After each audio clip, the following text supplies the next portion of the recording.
નમસ્કાર મિત્રો, જય માતાજી। અત્યારે આપણે છીએ સાંતલપુર હાઈવે, નેશનલ હાઈવે 27 ઉપર અને આજે આપણે જઈ રહ્યા છીએ એક એવા ચમત્કારિક મંદિરે કે જ્યાં જવાથી અને ત્યાં ચિઠ્ઠીમાં તમારી જે પણ મનોકામના હોય, જો તમારે સગાઈ ના થતી હોય, તમારા ધંધામાં રોજગારી બરોબર ના થતી હોય તો ચિઠ્ઠી ઉપર લખીને ત્યાં અર્પણ કરવા તમારા બધા જ કામ થઈ જાય છે। એટલે કે એવા મંદિર, અને એનું નામ છે માનસ હનુમાન ધામ, કટારિયા, કચ્છ। તો આપણે અને અમારા ભાઈબંધ દિનેશભાઈ અમે બંને જણા જઈ રહ્યા છીએ માનસ। આજે આપણે ત્યાં પહોંચીશું અને કાલે સવારે દર્શન કરીશું અને તમને પણ બધાને દર્શન કરાવીશું। તો બધા વિડીયો પૂરો જોજો અને અમારી ચેનલને સબસ્ક્રાઈબ કરવાનું ના ભૂલતા।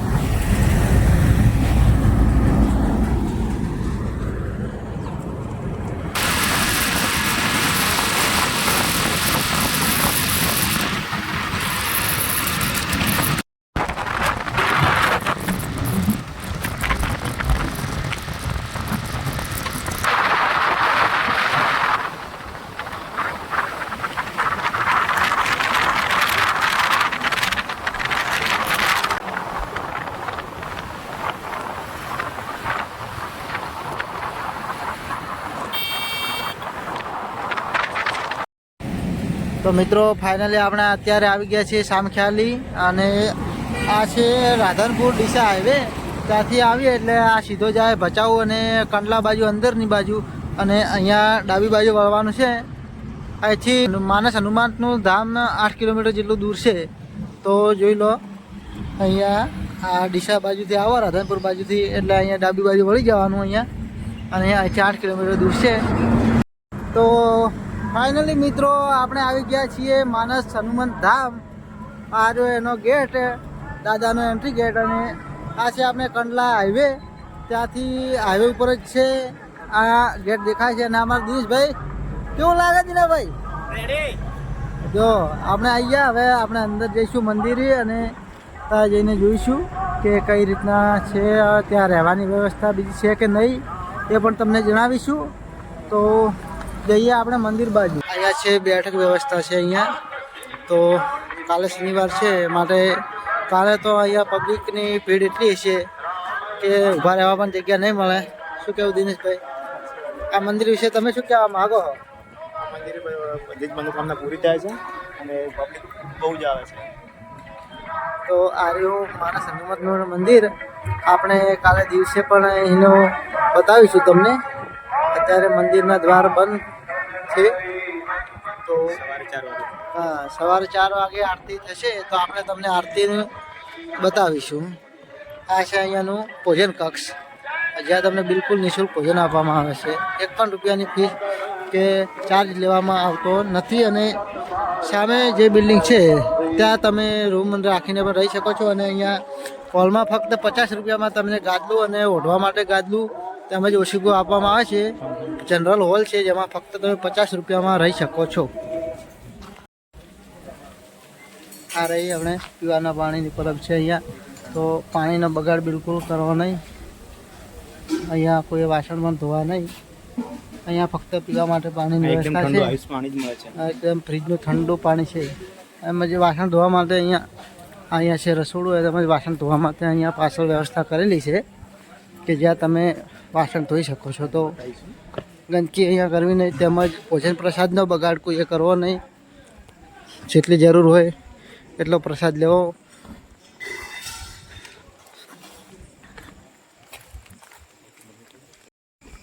આ છે મિત્રો વાસણ ધોવા માટેની સગવડ કે જ્યાં જુઓ તમને સાબુ તેમજ કૂચો બધું મળી રહે। તો પોતાના ભોજન પ્રસાદ લઈને પોતાની થાળી જાતે જ ધોઈ નાખવી, તેમજ પ્રસાદનો કોઈએ બગાડ કરવો નહીં।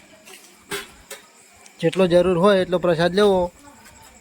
બધા જ ભક્તો પોતપોતાની જાતે જ થાળી ધોવે છે, ડીશ ધોવે છે, પાટકી ધોવે છે।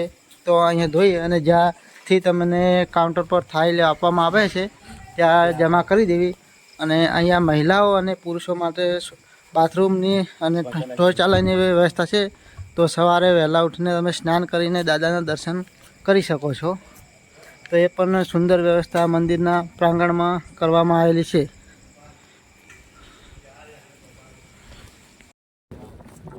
તો મિત્રો અત્યારે સવારના 3 વાગ્યા છે અને તમે જોઈ શકો છો કે ભક્તોની ભીડ સવારે 3 વાગે પણ આ રીતના અહીંયા નારિયેળમાં ઉપર ચિઠ્ઠી લખીને નારિયેળ ઉપર લગાવીને દાદાને અર્પણ કરવાની હોય છે. સવારે 3 વાગે તમે ભીડ જોઈ લો ખાલી.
અત્યારે વાગ્યા છે સવારના 4:30 અને માનસ હનુમાન દાદાની આરતી પૂરી થઈ ગઈ છે. અને જોઈ લો ભક્તોની ભીડ. સવારે 4 વાગે દીનાભાઈ લાઈનમાં ઊભા. કેટલા વાગ્યાના? 3 વાગ્યાના. 3 વાગ્યાના. અમારા દિનેશભાઈ 3 વાગ્યાના લાઈનમાં ઊભા અમે.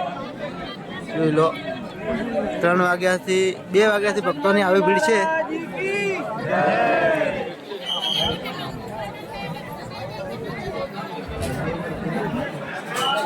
આ મહિલાઓ ભક્તોની ભારે ભીડ.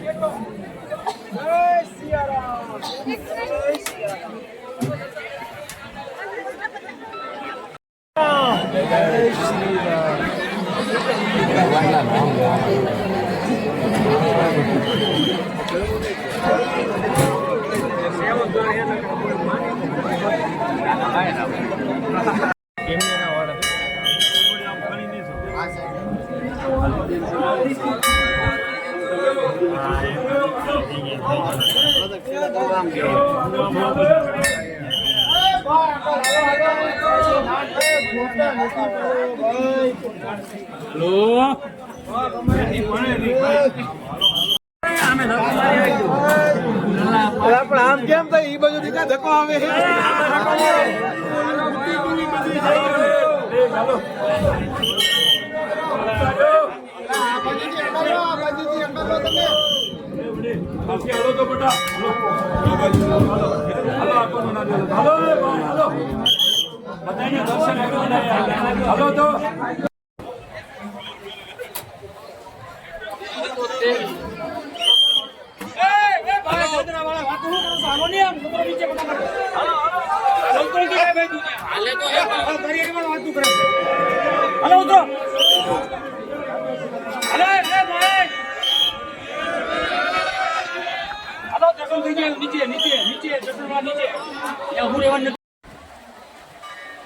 જોઈ લો મિત્રો સવારના હજુ 5 પણ નથી વાગ્યા અને પબ્લિક